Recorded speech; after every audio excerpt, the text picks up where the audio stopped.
Namaste. I want to read the first chapter of the Bhagavad Gita. This is there's a little book that I put out with only the slokas, and the first chapter, first of all, I left it out of the Essence, the bigger book, because in our tradition, that first chapter is almost a book in itself. One edition has about 160 pages just on this one chapter. Another one has something like 70 pages, and I thought, well, let's get on with the work. But then later, I didn't know how to make it simple and quick. But then I discovered how to do it with brackets, with parentheses, with underlines, with italics, and so on. So now, let me read this from verse 1 of the Bhagavad Gita. King Dhritarashtra, and again I put in a bracket here, the blind or undiscerning mind, posed this question to Sanjaya, introspection. So you see, I'm not doing I'm not translating only literally, but I'm putting the the explanation in parentheses, brackets, etc., footnotes, and so on. Dhritarashtra is the father of the Kauravas, who were the negative side in the battle of Kurukshetra. It says later in the battle, in the Gita, this body is the Kshetra, this body is the battlefield. And the whole story of the Bhagavad Gita is not just Krishna driving between the two armies, and they see these two armies opposed to each other, and then this dialogue takes place. You know that no dialogue like that would take place between two armies already heated up for battle. It's symbolic, it's allegorical. The whole Gita is allegorical. And Dhritarashtra is symbolizing the blind mind. Well, the mind is that aspect of our cognitive ability, let's put it that way. And go and look it up in the dictionary if you need to. And it is that which receives but doesn't discriminate. The intellect comes in here and says, oh, that is what that is. Like that illustration I gave a few weeks ago of the mind. You see an image of a horse reflected in a mirror. And the mind sees that, you see that, but you don't know what it is. You've perhaps never seen a horse in your life. So you see the image, but you don't know what it is. Then the intellect comes in and say, oh, that's a horse. Well, these are mon and buddhi. There are four aspects of mind, however: mon, buddhi, ahankar, ego, chitta, feeling, intuition. And so the feeling comes, the ego comes in and says, oh, that's my horse. You're probably in delusion when you start saying that, but not much. It's only when chitta comes in and says, oh, how happy I am to see my horse, then you're caught in delusion. So chitta is the basis of all delusion.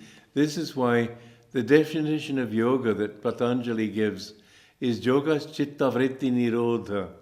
Yoga is the neutralization of these vrittis or whirlpools of feeling. And why is it a whirlpool?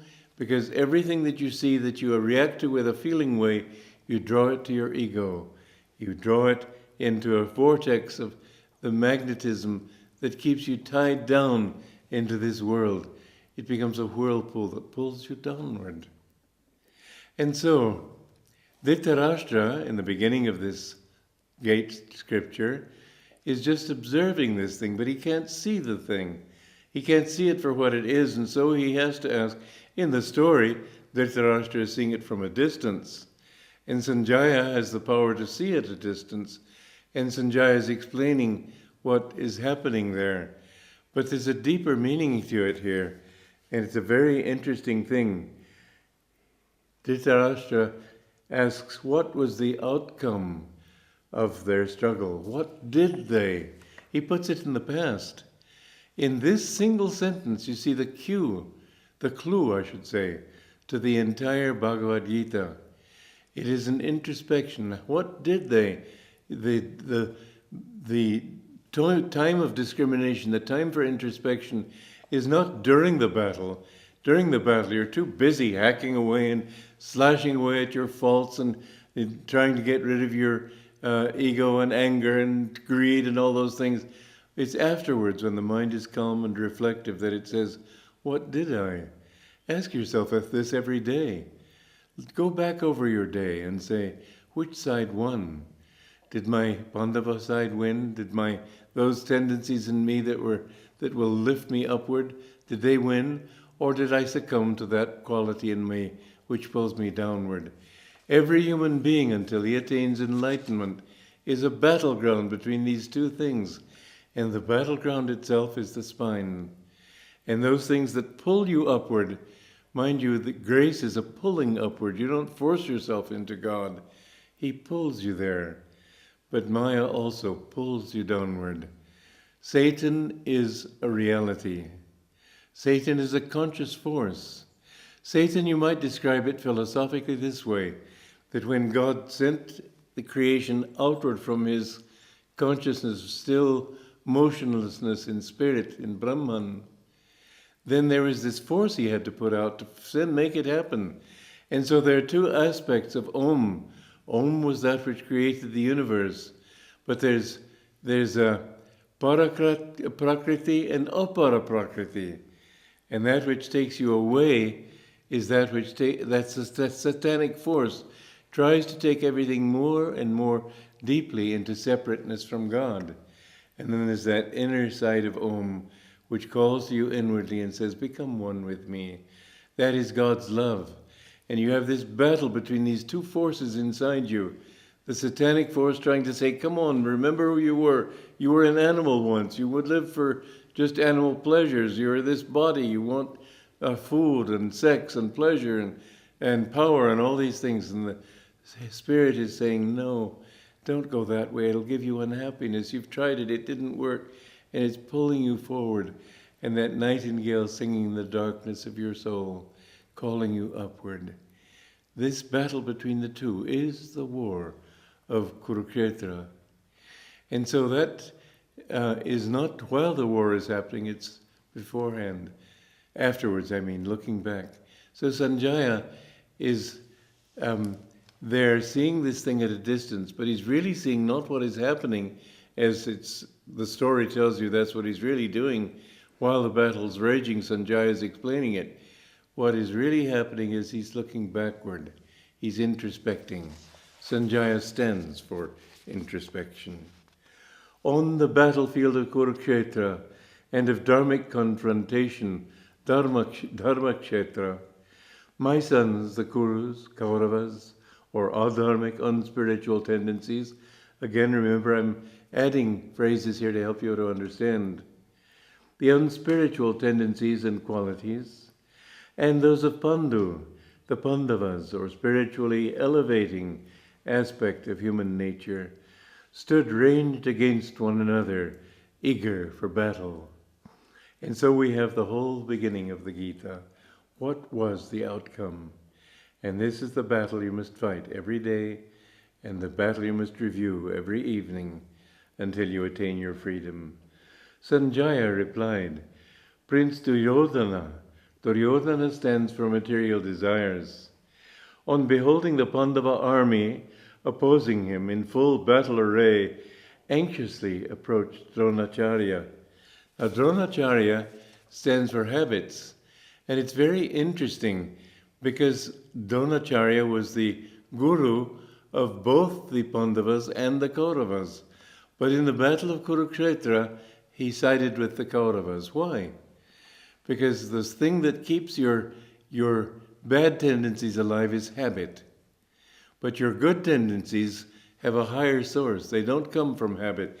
Yes, if you develop the habit of meditation, it will stand you in good stead. Yes, if you develop the habits, it will stand you in good stead. But what happens more than that is that then your soul comes in, your soul freedom. And it is really your soul that lifts you. You don't get lifted to God by habit. You get lifted by grace. And habit, therefore, sides with the other side, the wrong side. And so, Prince Duryodhana, material desires, on beholding the Pandava army opposing him in full battle array, anxiously approached Dronacharya. or habits, or past samskars, or mental tendencies. Duryodhana's guru, since material desires are directed by past habits, and he spoke as follows. Stanza 3. Behold, O teacher, this great army of the sons of Pandu, arrayed for battle by your own gifted student, Drishtadyumna, or advanced intuition, the calm inner light. Mind you, all these characters that are listed, most translations, or at least many of the translations I've read, dismiss this first chapter. They just say it's just the typical lining of epic warriors on one side and the other. But actually, if you trace the words to their Sanskrit origin, I'm having to talk from faith, not from experience, because I don't know Sanskrit. But my good line of gurus have explained that if you trace those words to their Sanskrit origins, you come up with these qualities. And so Drishtadyumna, or awakened intuition, the calm inner light, which appears also owing to the guidance of past spiritual tendencies or samskars, but spiritual ones, the son of Draupada, dispassion toward sense enjoyment.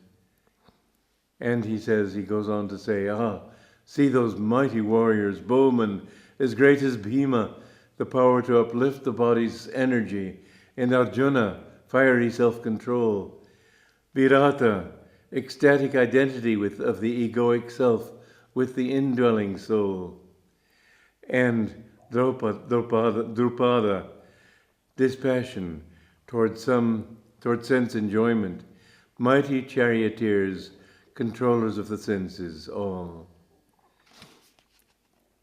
Verse 5. Behold too, Drishtaketu, the inner power of resistance to temptation, the yamas of Patanjali. And he brings Patanjali in chapter 1 of the Gita too, with his yama and the yamas and his eightfold path. It's not an eightfold path of Patanjali. It's a universal teaching. Everybody has to go through those stages. I'll just take a little break here to talk about that a bit. Yama niyama is not a part of an eightfold path. Everybody has to reach that stage where he no longer has these feelings, whether you be Christian, Muslim, Buddhist, Hindu, it doesn't matter. If you want to find God, you've got to overcome these particular qualities in yourself. And so you have to overcome the desire to harm other people, develop ahimsa, the desire to be untruthful, be truthful, the desire for loss of self-control, all these things which we'll go into gradually as we appear here. These are all things they're not stages that you have to do according to a particular system. They're the universal truth that everybody must follow. And then comes asana, and most people think asana means the physical practices of the different positions of Hatha Yoga. But Hatha Yoga is based on this single part of Patanjali, this single stropha, that we have to get rid of the tendency to be restlessness. When you can hold your body completely still and your spine erect, you have attained asana. The meaning of asana is simply that. It doesn't mean contorting your body in a whole series of exercises and positions. They're good positions. Hatha Yoga is a very good science, but it is not what Patanjali taught. And then comes pranayama. Pranayama, most people think of as the breath, but prana actually means energy. And when you have control over the energy in your body, you can withdraw the energy from the senses and redirect it. As Jesus said, "Thou shalt love the Lord thy God with all thy heart, with all thy mind, with all thy soul, and with all thy strength." And there's a sect in America that they call themselves holy rollers, and they think that they're worshiping God with all their strength by using their bodies to roll around on the floor. And Master laughed at that practice. It's not a genuine one. But what it means is that the energy, your strength, is the energy of the body. That has to be withdrawn. And people think of prana also as meaning breath. But breath and energy have a lot to do with one another. And we'll probably get into more of that later on as we go. And then comes pratyahara, interiorizing the mind. And then comes dharana, dhyana, samadhi. Or I may have that wrong, dhyana, I'm not quite sure on that one. But first of all, you have the experience of the inner light. You have the experience of the inner sound. Then in concentrating on that, you become absorbed in it. And then in absorption, you become one with that. And that is the state of samadhi. And there's first Om Samadhi, and then when you become one with Kutasa Chaitanya, the Christ consciousness, then you become one with that reflection of God in all creation. I asked my master once, at what stage must a person be to be called a master? And he said, you should have attained Christ consciousness. And so, in that state, you find, first of all, I described to you earlier, the nirvikalpa, sabhikalpa, and then the nirvikalpa. These are all a part of it. But once you've attained nirvikalpa, then finally you are free. What Patanjali was doing was describing the path to God. There are not many paths to God. Outwardly, yes. Inwardly, no. All souls have to awaken that energy in their spine, direct it up toward God. This is the door. And Jesus said in Revelation, behold, I stand at the door and knock. If anyone hear my voice, let him enter in. I will enter in, and I will sup with him, and he with me. And what a wonderful state that is. So, next time we'll talk further about this, but joy to you.